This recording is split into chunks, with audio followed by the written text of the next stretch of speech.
Maintenant, je vous montre comment importer votre composition dans une nouvelle composition, puis mettre l'environnement en 3D. Aussi, je vous montre rapidement comment appliquer sur soit un objet ou une composition. C'est exactement la même procédure. Donc ici, j'ai deux compositions que j'ai créées. Puis ce que je veux faire avec ces compositions-là, c'est les emmener dans une nouvelle composition qui sera ma composition finale et les mettre dans un espace 3D. Donc je peux tout simplement les sélectionner tous les deux, les glisser ici dans l'espace. Donc on remarque qu'ils sont un peu trop proches, mais ça n'a pas vraiment d'importance parce qu'on va les mettre en 3D, puis on va ajouter une caméra. Puis cette caméra-là va zoomer ou être loin ou proche de notre composition, ce qui va régler les distances finalement. On va pouvoir voir nos compositions complètes. Ok, donc mettre en 3D, c'est absolument très simple.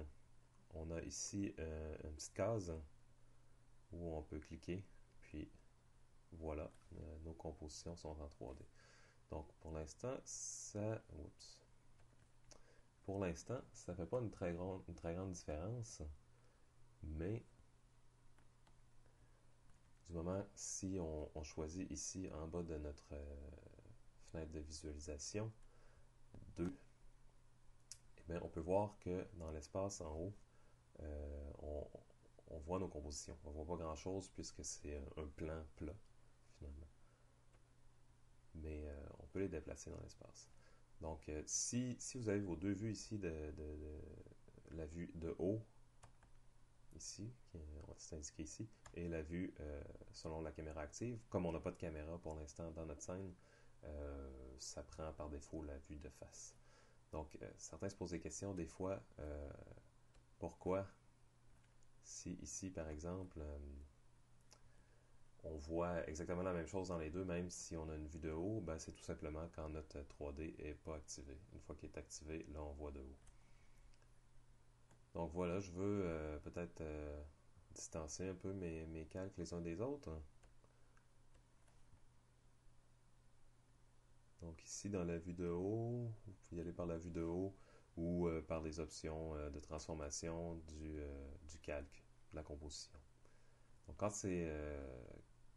quand notre calque est en 3D, des choses qu'on remarque, c'est qu'on a plus d'options. Par exemple, ici, on voit qu'il y a plusieurs options qui se rajoutent. En fait, c'est l'axe des Z qui se rajoute. Donc là, je viens d'annuler les transformations que j'avais faites. Je vais les refaire rapidement. Oups, c'était pas celui-ci. C'est plutôt celui-là. Que je vais aller porter un peu plus loin pour simuler l'effet de 3 dimensions. Là. Ok, donc une petite chose qui se passe, ben, mes deux compositions étant en noir, je vois pas très bien celle du fond. Ce qu'on peut faire, c'est appliquer rapidement un effet sur ma composition du fond qui s'appelle plan 2. Je vais appliquer l'effet de teinte. En anglais, il s'appelle tint. Donc, je vais le chercher et tout simplement, je le glisse sur le plan. Puis, il apparaît ici, là, à côté de ma fenêtre de projet, dans la fenêtre effet. Donc, je vais tout simplement aller changer le noir pour, disons, du bleu et qu'on voit bien comme ça mon calque au fond. Ok, donc voilà pour à la base un effet simple, comment ajouter un effet simple, puis comment mettre en 3D.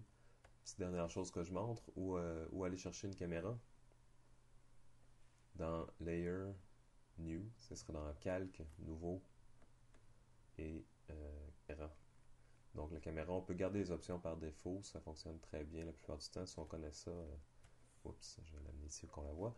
Donc si on connaît bien les options de caméra, on peut jouer avec ça, mais sinon, par défaut, ça fonctionne très bien. Donc j'amène la caméra par défaut, puis maintenant on peut voir là, si je bouge la caméra, ça a un effet direct sur sur ma vue active, vue de caméra.